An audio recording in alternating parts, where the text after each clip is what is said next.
Moms for Liberty really worked miracles. We have a crisis in America in public education. This is the future of our kids and our country. You are joyful warriors. And we are just getting started. Welcome to the Fire of Liberty show. I'm Tina Deskovich, the CEO and co-founder of Moms for Liberty. Today, we are talking about what's going on in the world and what would lead a mom to lead up a chapter and fight on the front lines of this culture war. I'm excited to introduce you to my guest, but first let's talk a little bit about what's going on in the world just in the last few days. Maybe you saw our great Secretary of State, Marco Rubio's speech that he gave in Munich. It was such a powerful speech about the importance of the American relationship with Europe, our history, our shared history and culture, Western civilization. And he always beautifully ties it into the American dream. And he tied it into his own family's American dream and the importance of our country.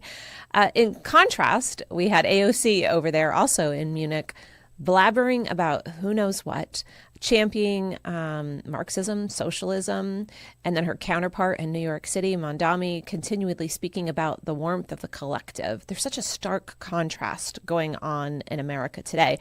And then just in the last 48 hours, we had a gentleman who identified as a woman, from what I understand, go ahead and entered a stadium, I think, in Rhode Island and started shooting. How many times are we going to watch that happen in America? And so if you're wondering, why am I sharing these individual stories, which may or may not be tied together, as I was looking at the news this morning, looking at all these stories, I started thinking about my guest today and her experiences in Texas, where she's from, Harris County, serving as the chapter chair. Her journey and the things that she's learned about through looking at her children's lessons and what's going on in their school policies and in their state education arena. And this actually does all tie in together quite perfectly. You've got this 30,000-foot view with our Secretary of State and Congresswoman AOC. Can't think of her full name right now. And then you've got at the most local level, a mom who also is fighting in the same arena for these same things. And it really does. It is a true reflection of these bigger stories that are going on in the world. And so I'm excited today to introduce you to my guest on the Fire of Liberty show. We've got Denise Bell all the way here from Harris County, Texas. Welcome to the show, Denise. Thank you so much for having me. I'm thrilled to be here. Yeah, you said when we were chatting last night that you actually, are you from Florida or your family's from Florida? I am. Yeah. I'm a native Floridian. So, but Texas is the longest place I've lived in. So I kind of consider both places the motherland for me. Yeah. It's always good to come back to Florida. I mean, if you're a freedom lover, I would think that Texas and Florida are both really good. Yes, they're good counterparts. Absolutely. I'm so thrilled with where Florida is today and all the incredible things that are happening here. So very proud of Florida. You're such a warrior in Texas. So I'm really excited to talk a little bit today about your journey and becoming, a culture war fighter, I would say. I don't know if you call yourself that, but we are all fighting in this war. And so we're going to talk a little bit today about what that war is and what's happening in that. But, as I've gotten to know you over the last year or two, you seem to deeply care about America and capitalism and independence and freedom. Where do you think that comes from? Well, I think it's very personal for me because of my family history. So on my mom's side of the family, her parents both came over in the early 1900s, and you inspired me to go look more into that. And I actually recently, as you know, found the documents where I saw the ship that my grandmother came over on and her family written in the ledger, and you can save all those documents, and it's just incredible to have that history. Let's do a little plug here. Yeah. So where did you go to find that information? I went to the Ellis Island website that you told me about. Yeah. Anybody can go there, and it's free. You can go and search on family members. And I learned something that initially I couldn't find my grandmother, but that's because I was spelling her name Mary, and in the ledger it was Maria. So it was a little bit different. And so you can play with the spelling. There's different filters that you can do like a sound X where they switch out vowels. I've had to do, 30 Yes. years I've been studying my family history. So Yes. there's a lot of tricks of the trade. So Yes. you And learned it quick. I did learn it quick, and also there are some details that are a little inaccurate, like her birthday was inaccurate. But I think that happens sometimes when you have, especially children coming over on a boat, and lack of, if her parents didn't speak English, which I'm not sure they did at the time, there could easily be some little differences on dates and everything. There's all kinds of differences. So my great grandmother, I think it's my Polish great grandmother, her shipping manifest, her gravestone, and then all the censuses in between. It's always a fluctuation between two-year span of her birth year. And so I've been told that sometimes they did that to start getting Social Security or to be able to work or, to get certain privileges or rights or different things. And so I still to this day don't know if her tombstone is right. Or her, the certificate, the immigration records. I truly don't know. Right. You can, it's kind of interesting to think about it all that way. And I like it because it makes her 1 year younger. I'd like to be 1 year younger right now.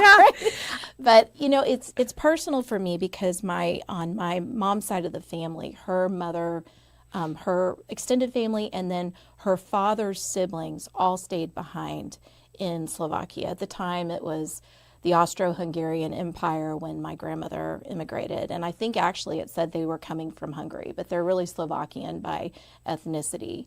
And so the ones that stayed behind in their little village in Slovakia lived under the Iron Curtain. And their lives were very, very hard. And the land that they had worked for was taken by the government. They had small plots of lands to garden and stuff from, but it was not their own. The private property ownership went away.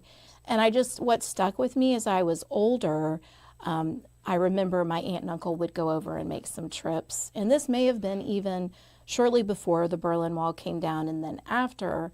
But even right after, life didn't just instantly change for those people. And so it was hard to get resources like toiletries, toothpaste, deodorant, shampoo, things like that.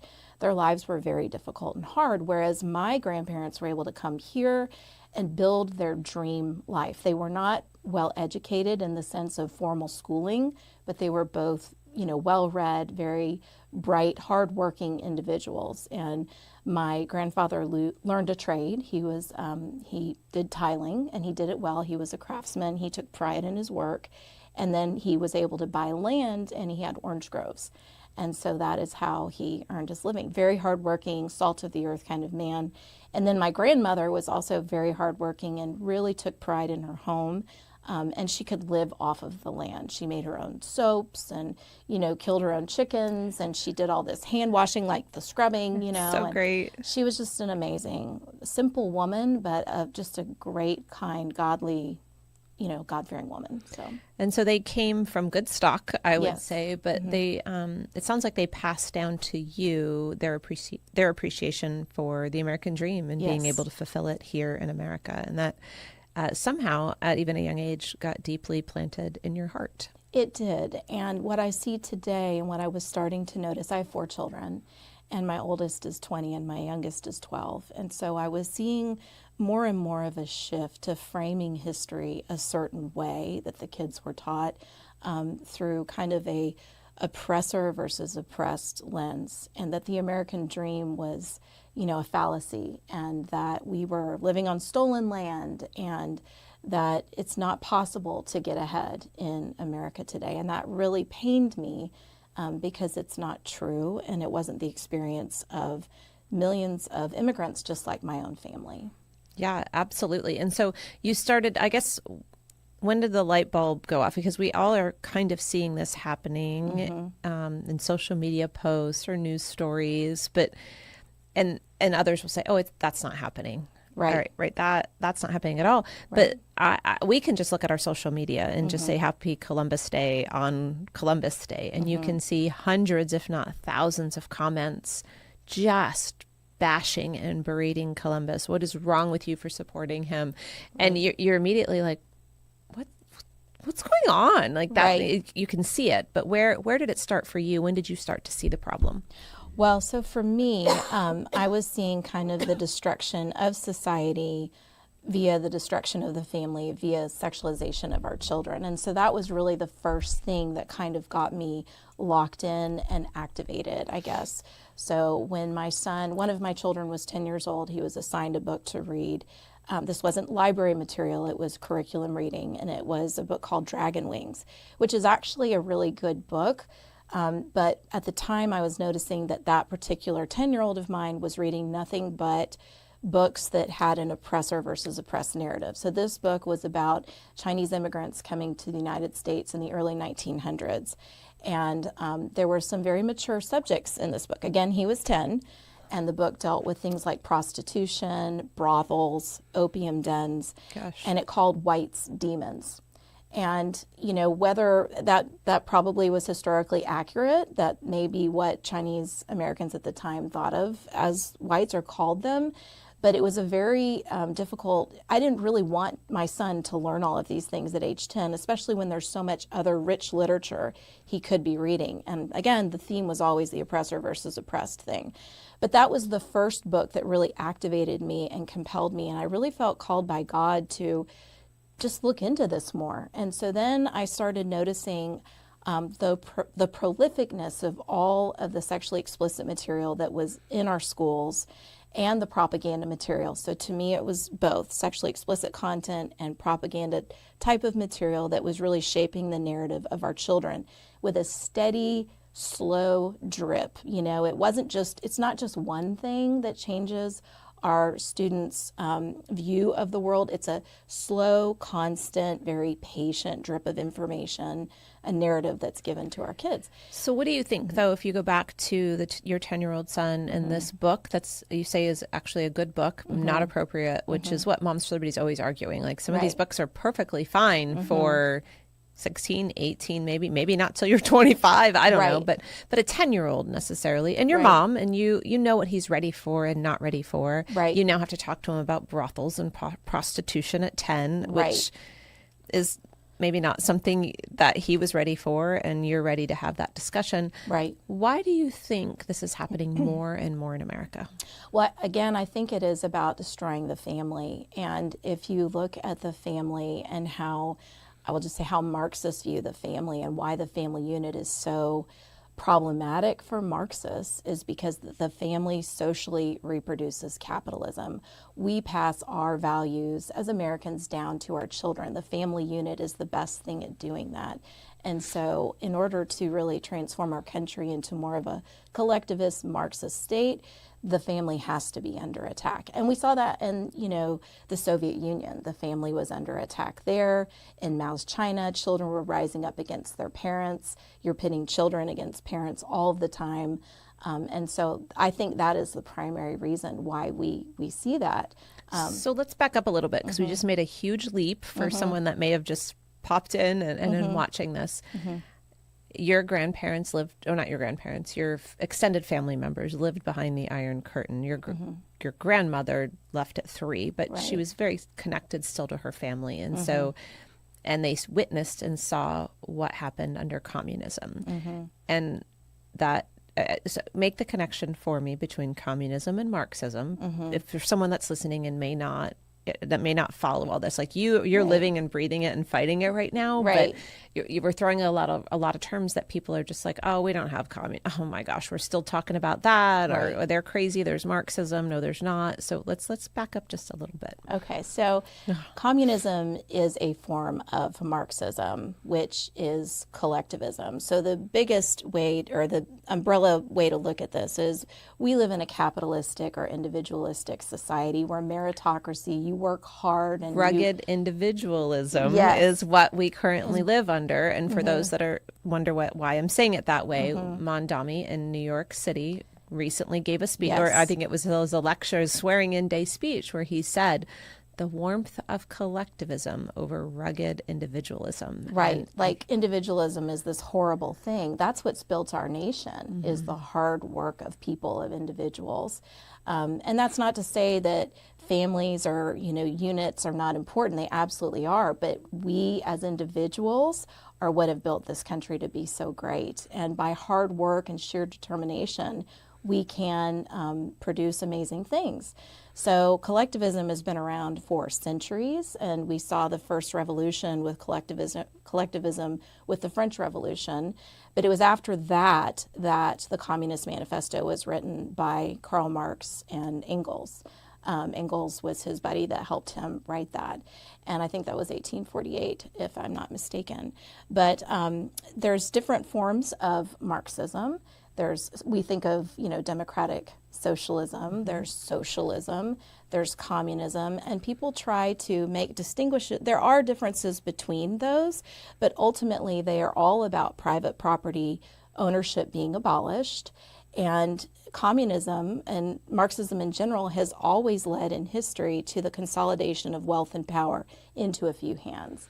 And it's always the class struggle, yes. or the struggle of between two Right. two types, like categorizing people and then pitting them against each other. That's right. And you can go back to like the Russian Revolution, where Right. they just started hating the rich, hating the rich, hating the rich. And Right. before you know it, your whole country is in a civil war. That's a very important point. So Marxism always views history through a dialectical materialist interpretation. So you take that lens and you view all of class relations and social conflict through it. So that is your oppressor versus oppressed narrative. And I see through the different curriculums that I've looked through in both elementary school and high school, evidence that my children are being taught history through that framing, always emphasizing the oppressor versus oppressed narrative. And so when we talk about critical theory, critical race theory, and Yes. most people have still even now have no idea what we're talking about. They're just taught, it's not here, it's not in schools, and Right. the people that are talking about it are crazy, but it's very nuanced. And Yes. you do have to really review the curriculum and do. the teacher's manuals, and you have to look at it as a whole, because Right. it's a lens of viewing, it's a world view, it's a way of looking at the world. And if they're training our youngest children from the earliest days to look at the world through that lens, what are you Yes. going to have at 18? You're going to have the collective, That's right. Marxist trained brain, and not what America was founded on. That's right. One of the most influential figures in education was Paulo Freire. And it is his critical pedagogy that is used throughout the colleges of education in the United States. And the goal for him with education was not to educate your child, that was kind of a side benefit if your child learned to read, write, and do math. Wasn't to seek the good, the beautiful, and the true that Right. Western civilization was built on. That is correct. It was actually to activate your child to have critical consciousness and to become an activist and to act out this critical consciousness that they're learning. And the critical consciousness is that they're aware that they live in a systemic, oppressor versus oppressed situation in life. So that is the goal for Paulo Freire, and it's very concerning how influential he has been on the U.S. education system. So, your kid's 10, you're just a mom, right? Yeah. Just a mom, your kid's 10, you see this book, you're like, why are they teaching my 10-year-old about Right. prostitution and brothels and Right. and things? How do you go from that to understanding critical theory and Paulo and all the things, because you're extremely well versed in it now, and so there's some things I Right. would say that have happened between point A and For point sure. B. But I am an average mom. I want to make sure everyone knows that, and I don't have a history background. And I think that's really important, because being just a mom is enough. We all can use our brains to look at material in front of us, and if we see that something is off, we can look more into it, get some research, gain some knowledge, and be able to go forth to an administrator or a teacher and say, what is going on here? Here's what I see. Help me understand this, right? So anybody can do this, and I always encourage parents to pay attention. We have to understand the books our kids are reading. We cannot just assume that even if they're assigned in the classroom that they're wholesome and pure. Or that they're award winning, or Right. all of the things, because some of those are the worst. That's right. I mean, some of the awards, some of the worst books have been given incredible awards, like Genderqueer comes to mind. That was a highly lauded book, and it's incredibly inappropriate for children. So yes, anyone can do this. And so when you see something, then explore it a little further and see where it goes. But parents have to pay attention. So you took let's go back to the book, this book, you took it to your principal? Yes. So, well, with Dragon Wings, I spoke with actually, that was my first board meeting that I went to, and I gave public comment, and I think I had 2 minutes. And so I made sure that I had everything typed out. I didn't want to do it extemporaneously. Were you Moms for Liberty? Did you have any help, or you just... I was not Moms for Liberty at the time, but we had a local grassroots group of concerned parents. Okay. And so I joined that, and I have to give a shout out to that group because that's Pipeline in Spring Branch ISD, which is the school district that we are in. And it's just a tremendous group of parents, and we've been able to flip our board.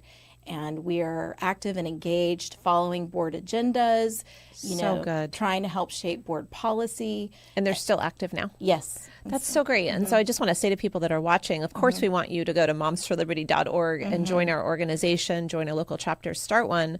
But if it's not your cup of tea, join a local parents group that is. Find one that fits your, your comfort zone, your friends, your community, but make sure they're being effective and they're doing work, and join up with them and help us save America. That's right. So important. It wasn't long after that, though, that I did become plugged into Moms for Liberty. And I'm so grateful for that, because it brought together, for me, just a group of people and resources across the United States that were facing the same issues. And I love that we don't fight alone, and we can collaborate and discuss ideas. And I'm just really grateful for Moms for Liberty. So look for a Moms for Liberty chapter. Me too. I'm grateful for Moms for Liberty. Yes. So you went to the school board meeting and you spoke about it. And how did that turn out for you? Well, it gave me confidence that I had a voice and that I could. Did they listen? Contribute. Did they respond? Yes, they never respond. Don't tell me they responded. I did get a response from a couple of board members. That was my first meeting, so I did. Yeah, they reached out to me, which was good. But further from there, I ended up looking at other books that were in our libraries, and I started taking action on those. And I did challenge, quite a number of books in my school district that were mainly sexually explicit books. A couple were propaganda types of material. But from there, I started examining and paying closer attention to what my kids were actually being taught as well. And so one of the things that ended up happening was a parent alerted me, "Hey, Denise, did you know that our girls had this particular coursework in AP US history?" And my oldest child was a junior at the time when she had this class, and she had already gone all the way through it. And this parent provided me just one little picture of what was taught in that class, and it was about Christopher Columbus. And it was completely one-sided. It was not, Christopher Columbus is a complex figure in history, but it was all negative information about Columbus. And I really got concerned by that alone. And so another parent was able to obtain a full copy of that curriculum, and I reviewed it. Again, I'm not a historian, just an average mom.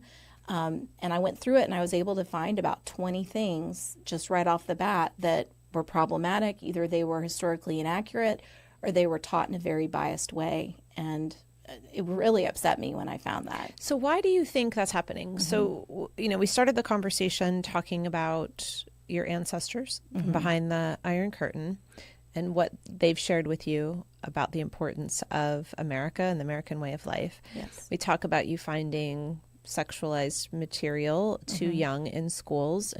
And you said that's probably because somebody is inserting that into our schools to help destabilize the family, which seems to make sense.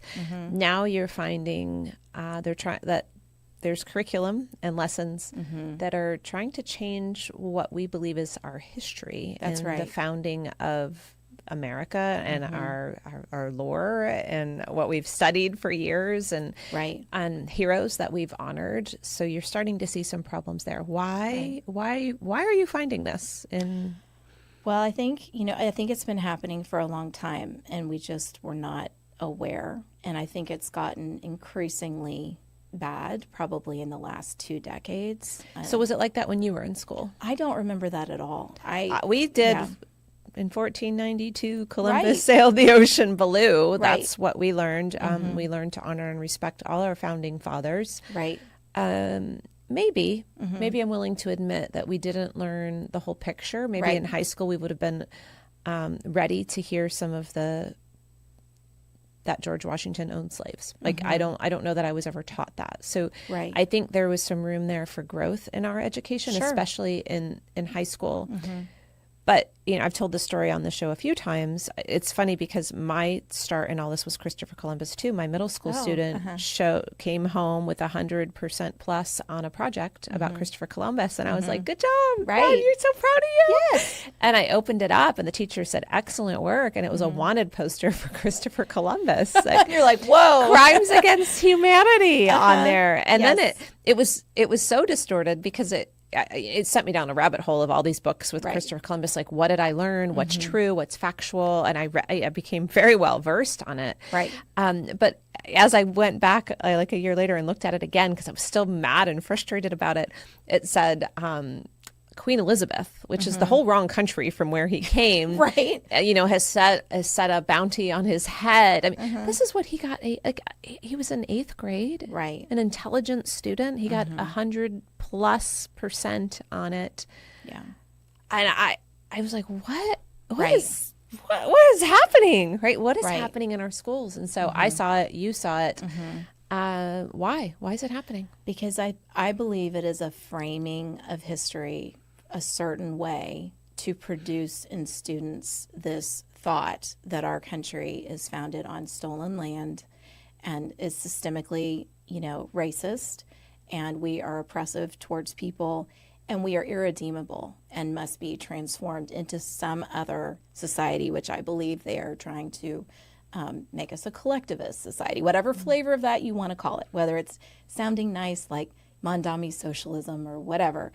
Socialism is not kind and gentle. The warmth of collectivism. I mean, it doesn't sound any nicer than that. No, it doesn't. And it's working. So I see it, unfortunately, within my own children. My oldest child has made some comments that demonstrate to me that kind of propaganda has changed her worldview a little bit. And it highly, highly concerns me. I want my children to be taught accurate history. We cannot, as a society, expect to continue with the amazing nation that we have if we're giving children this foundation of history that is propagandized or slanted or, intentionally misleading our kids. We have to have truth.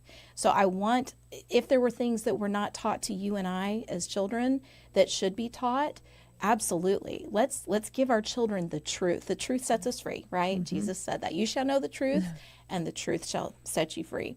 We cannot be free as a society until we have truth. But our kids are not getting that today. They are getting a slanted, propagandized view. We can't build from there. To hate America. And in a few episodes ago, we were talking to one of our chapter chairs who is a therapist and is a licensed mental health counselor. And we were talking about the destabilization if you don't know who you are, if you miss those years of understanding who you are. And as a country, they are robbing children of understanding who we are as a country. That's right. And it's destabilizing our country. And we're watching it unfold across our country on college campuses, in our streets with the riots. Yes. And it's quite remarkable when you step back and look at it in the whole picture. That's right. And so to tie that into the opening of the show, when we're talking about Marco Rubio speaking about our roots and how we're tied to Europe and how we should be proud of it and what we've built together and our strength together for good compared to AOC and Mondami and these others that have a whole different, an entirely different worldview. Right. You start to really see the divide. And so you're seeing it in the classroom and with your own children. We can see it with the political players in our country that are fighting for power, potentially fighting to be president in 2 years. Yes. Concerning. It's at all levels of government, like our mission statement, right? It has to be fought at all levels of government. It does. And so you believe, and I'm going to go ahead and say, and I believe that so far the 2 instances that you've caught with your children are Marxism at its core, collectivism at its core, trying to destroy what America has built on rugged individualism. That's right. And I think something that's important too is, again, we have to think of this as broadly collectivist, because there is a negative connotation associated with communism. And so even with some of the information that I found in the classroom, so for example, in the AP US history course that I mentioned that my daughter had as a junior, there was a chart in that course that compared communism, socialism, and capitalism. And these are all social, political, and economic structures, right? Communism always looked bad in theory and practice in that particular chart. Socialism and capitalism were more interesting to look at, right? Because you would expect that in a AP US history course that capitalism would demonstrate to the kids that this is a great system of government, right? Because people can get ahead through meritocracy and hard work, and there's a nice middle class, but that is not what the chart said. The chart showed socialism as the way to build a nice middle class, whereas capitalism was portrayed as difficult to have upward mobility. So it actually told the students in the chart that under capitalism, classes are strict with limited mobility. But again, socialism allowed you to have a nice middle class. And then it also said under capitalism on this chart, the treatment of the poor and needy under capitalism, that the poor are exploited with help from some. And that word exploited is very important, because there's your evidence of the oppressor versus oppressed narrative, right? The exploitation, right? So, and once you convince people they're victims long enough, you get them to rise up, and then you're in a Russian Revolution type situation again. And so we're going to take a break here for a minute, because this topic is so timely as we're talking about the American dream. We all have our own personal American dream stories, whether it's us, our parents, our grandparents, or our great-grandparents. Some of us have been here a whole lot longer, maybe 7 generations, but not my family, and not Denise's family. And so to celebrate America's 250th anniversary, Moms for Liberty is going to Ellis Island on May 2nd. We're partnering with Glenn Beck and Freedom 250 and the American Journey Experience. And so we're going to play this 2-minute video for you. Take a look at this, and when we come back, we'll continue talking to Denise from Harris County, Texas. Thank you. Do you know where your American dream began? Did it start with you, maybe your parents, your grandparents, your great-grandparents, or even further back? About 30 years ago, I began to ask that question. And I found my great-grandfather, Antonio Maida. He arrived at Ellis Island at 3 years old. I spent 5 years studying all the names on the manifest, trying to figure out why his mother would send him alone to America. And one day I made a connection and found his mother's maiden name and realized she was right there on the ship with him. What I learned over the years studying my family history is that almost all of my ancestors have come through Ellis Island. So several years ago, my family, we took a trip to Ellis Island to see for ourselves. We entered the Grand Hall, right where all of my ancestors entered their American dream. So when we launched Moms for Liberty in 2021, I knew then that one day we would want to have a celebration of America on Ellis Island. Here we are 5 years later, and to celebrate our 5th birthday, we're going to Ellis Island. It also happens to be America's 250th birthday, and so we're joining Glenn Beck and the Torch, we're joining American Journey Experience, and the Freedom 250 Coalition. I hope you will join us for the Black Tie Gala with a beautiful program that will inspire for generations to come.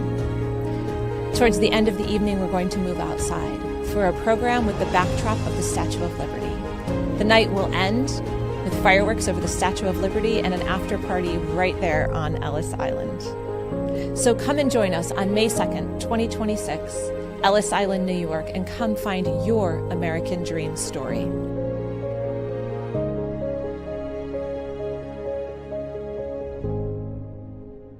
Welcome back to the Fire of Liberty show. I'm Tina Deskovich, CEO and co-founder of Moms for Liberty. With me today, we have the chapter chair of Harris County, Texas. She also works part-time for Moms for Liberty on our member support team, helping support chapter leaders and chapters and members across the country. And we're so thankful for you, Denise, and all that you do. Thank you. I love my job. I love getting to talk to chapter chairs across the United States. They inspire me and encourage me. So they are a good eggs, I will people call are. them. Yeah, we have some of the best people in Moms for Liberty. We have tremendous people. I have made some of the best friends over the last few years just by being a part of this organization. And there's such a connection because once you understand what's going on in the world, it can be a lonely place as you're trying to sound the alarm. And people don't want to hear, they can't understand, they don't want to take the time to understand, they don't want to believe it. And so when you've got others that really get it, it's like we put on our webpage, it's your people, find your people. It's so important to find your people. I agree. It really is. So go to momsforliberty.org and find your people. Yes.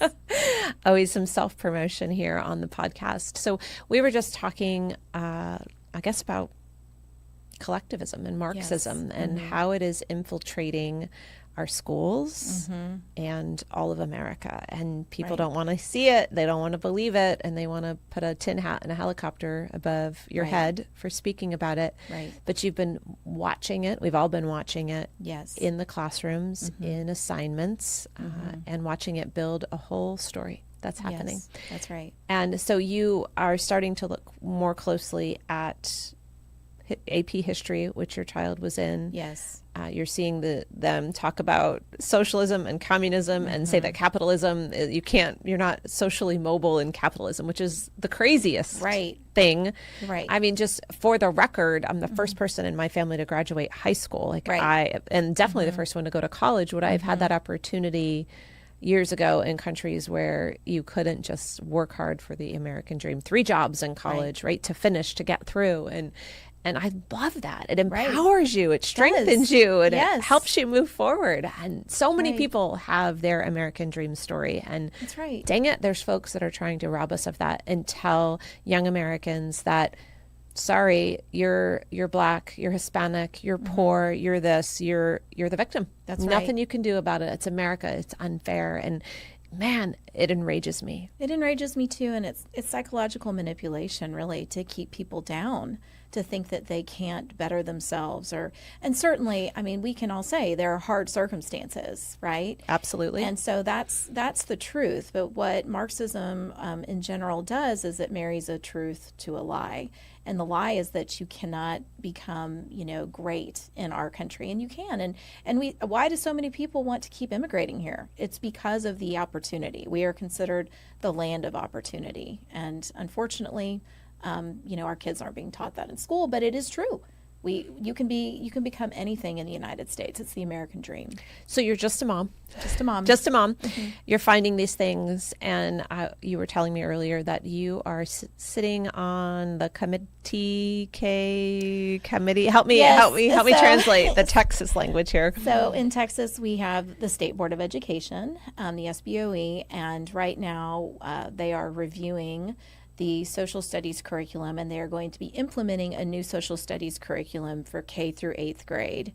And there was some things that also happened in this past legislative session. SB 24, I believe, was passed that says you have to teach the horrors of communism. Excellent. We do that in Florida. Right. And that's really important because we're not going to make communism or Marxism or collectivism of any kind flowery. We're going to teach what history is taught. We're going to talk about Lenin and Stalin and Mao in an age-appropriate way, right? Yeah. That's really important, obviously. Communism bad.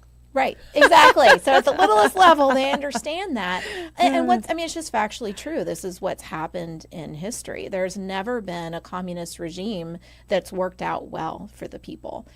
Because they just didn't do it right, Denise. That's the thing that they're trying, and unfortunately, that's what our young people are being taught, and some of them have accepted and believed that. So they're going to keep trying until they feel like we've done communism the right way. Right? That's the end goal for them. You need 40 million instead of 20 million people to be slaughtered and starved to death before it's done successfully. Right. And I was on this work group. Any parent could have applied, and many did, and about 150 of us were selected. I think 130 people participated and, accepted the invitation. But we got to come together, and with the new curriculum standards that the State Board of Education has put forth, that's, based on some legislative changes and everything, we got to come together and work on the actual nuts and bolts of that in these little work groups. So I was assigned to help with the 6th through 8th grade curriculum, which I was really excited about because I currently have a 6th grader. Oh, perfect. And so, I have a lot of experience in that world right now. So it was important to me. And that particular child of mine actually learned 2 years ago that he had a lesson on communism and capitalism and comparing the two. And the way that it was presented was not the horrors of communism, but that these are two equally, good systems. There's pros and cons to each. He actually had to do a Punnett square exercise where he put the pros of communism and the pros of capitalism. And the pro of communism that he learned in this lesson was free health care. Oh, good grief. And, it's very hard. That's very manipulative to teach to children that way. There's no, free healthcare is not a pro of communism, right? Nothing is free, first of all, and I've always taught my children that. The only thing that's free is love, but everything else has strings attached. There's nothing else that's free, and people pay dearly with their freedoms and their money when it's free healthcare, right? Yeah. But that's what he put as a pro of communism. How old was he? 10 when he had that lesson. That's very manipulative. It is, because who doesn't want everyone to have health care for free when you're 10? Right. When you don't understand the sacrifices that when you don't understand the quality of the health care that's going to come out, when you don't understand the sacrifices that have to happen for you to get it free, when you don't, at 10, you can't comprehend. You cannot. It's very nuanced, and those lessons, that the nuance wasn't taught in this particular lesson. It was just very black and white, Punnett square.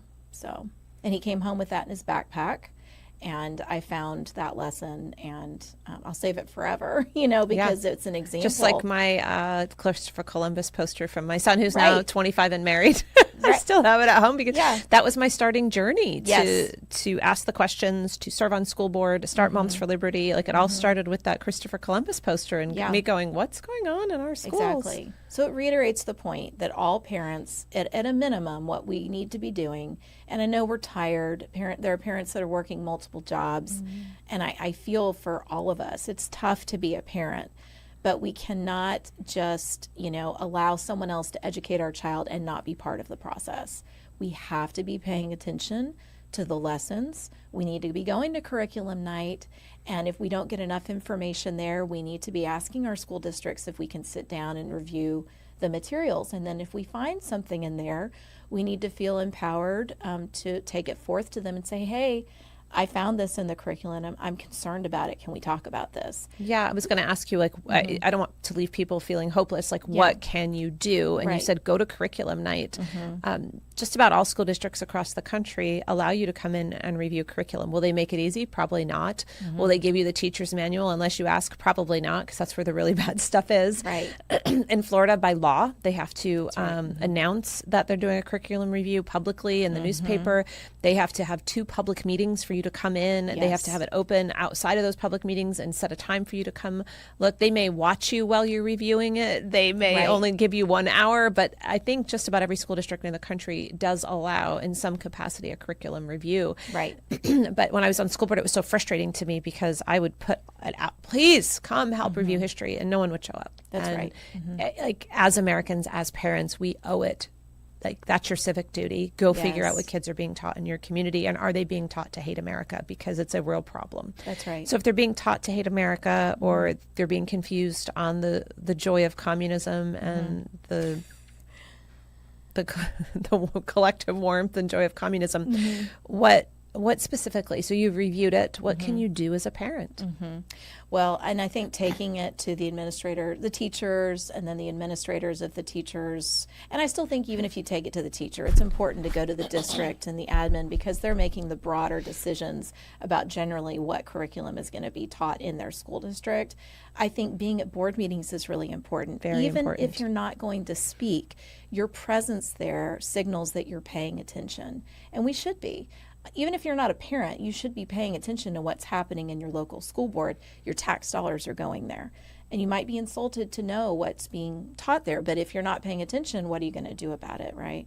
So I always encourage parents to pay attention to what their kids are bringing home. You can also look, most of us today have learning management systems. And so a lot of what our kids are learning is actually put online, and you can have your own little login and see it for yourselves. Not everything. Yeah, not always. Not They're always, pretty, yeah. especially social emotional learning curriculum. They won't let you get anywhere near that. That's true, and that's a tricky one because there's standalone social emotional learning lessons, but then it's also embedded into curriculum. I mean, it could be embedded into math, but that is a very... It's a whole nother episode. Oh, it is. Yeah. Love to talk about that sometime, You have to too. come back. We're going to have you back a few times. I have to say, though, with social emotional learning, it's really important to understand how much funding goes into that, Tina. So in 2023, there was a report done by the Learning Policy Institute, which is not a conservative organization, to my understanding, but it said that $119 billion was federally funded towards community schools, which is what social emotional learning is part of that framework of whole child education or community schools. $119 billion of your tax dollars are going towards that.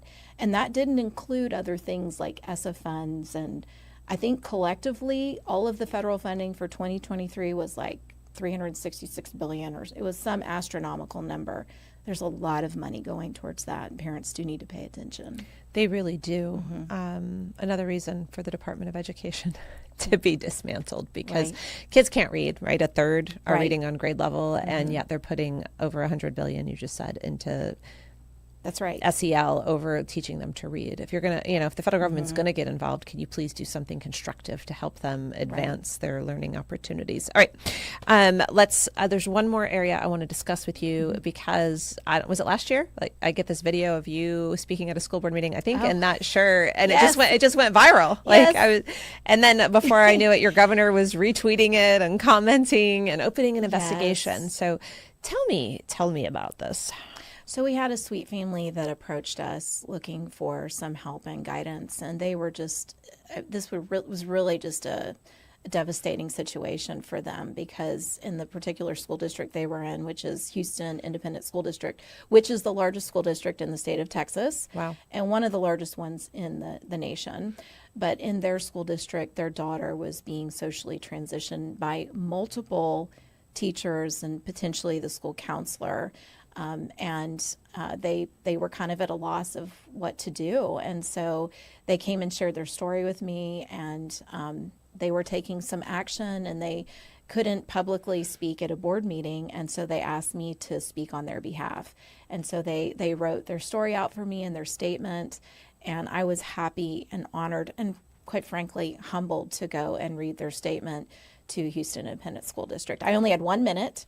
So I didn't very short. Very short. I didn't get to finish the statement for them, but enough of it was read that the point was made, what happened to their child. And in short, I mean, this student probably was kind of going back and forth in struggling with their gender, I guess. And there was one situation where they had written their given name on a paper, and a teacher had crossed it out in red ink and had written the different gendered name. So was the family trying to address it through the school and it wasn't Correct. working? And yes. So what made you go straight to the school board publicly instead of also maybe trying to address it behind the scenes first? So they had already tried to address it behind the scenes, months and months of discussions and dialogues with the school principal and the counselor and the teachers. There had been a lot leading up to it. So we didn't go straight to the school board. There definitely were a series of steps that were followed until it just got to the point where it needed to be said at the school board level. Yeah, truth needs to be spoken yet Does. again. And so you show up at the school board meeting, you give the 1 minute story of this family. And I think it was the next day or that night, even the governor's resharing it, opening an investigation. Yes, it was incredibly, it was a powerful moment. And I was just so thankful for that because this family has been through so much. And there are a lot of things that we post on social media. And I was very glad that one gained the attention and I guess viralness that it did. And the governor of Texas did see it and reposted it and, like you said, opened a TEA investigation. And that really was the best outcome we could have hoped for, other than just, the public seeing that this is actually not just something that people are kind of randomly claiming is happening. There's evidence for this happening to this family in this school district. And it's in a conservative thought of, Texas is a conservative state. And it's happening even there. How does that tie into everything else we're talking about? How does gender ideology do you think? How does that fit into this whole collectivism, Marxism pitting? Does it? Is it It part does. of? Is it part of the whole story? It does, because gender ideology, I believe, is part of queer theory, and queer theory is taking everything that is normal and abnormal and making it normal. It's the inversion of everything. So when you queer something, it's not necessarily about a sexual identity or sexuality. It's about everything that's non-normative. And what Marxism is doing is trying to create chaos, destabilize us as a nation, and destroy the family. So you have to destroy the gender binary to really destroy the family and gender roles, and flip everything in the inversion. And what is good becomes bad, and what's bad becomes good. So that's how it fits into the bigger picture of collectivism. So there's kind of three prongs going here, a three-legged stool of Marxism, collectivism happening, at least from your perspective of what has happened. And, I think we agree that in order to usher in full force communism or Marxism, there has to be a destabilization. And so they're destabilizing the family through sexualization. They're destabilizing our American history by telling lies about and making it only one-sided and so dark. Right. And they're destabilizing a child's identity through telling you don't even know if you're a boy or a girl. They're just destabilizing their humanity. They're breaking children. They're breaking children. They're breaking their heritage. They're breaking their identity through God. They're breaking them. Yes. And this is intentional. Yes. And we are watching it happen. Absolutely. And you are standing time and time again speaking truth on behalf of children, on behalf of other families, on behalf of your own kids, on behalf of America. And I'm just so proud of you. Well, thank you. Thank you for all you're doing. I'm so proud of you, and I'm so thankful for this organization. And, just to kind of end on that note, it's not about your truth or my truth. It's about the truth, and our kids need to know that. It's not what Denise believes or Tina believes. It's, what is the absolute truth, and we have to get back to that as a nation. At Moms for Liberty, our number one value is we stand for truth. Amen. And you are doing that like a champion in Texas. We are grateful for you. Your final question is the same one for everyone. What does it mean to be a joyful warrior? Well, I think it's to stand for truth, yeah, of for course. sure, and be bold and courageous, but to do that in a joyful way. That you're doing something that your children can be proud of. That's my mom, right? So that's what I believe is to be a joyful warrior.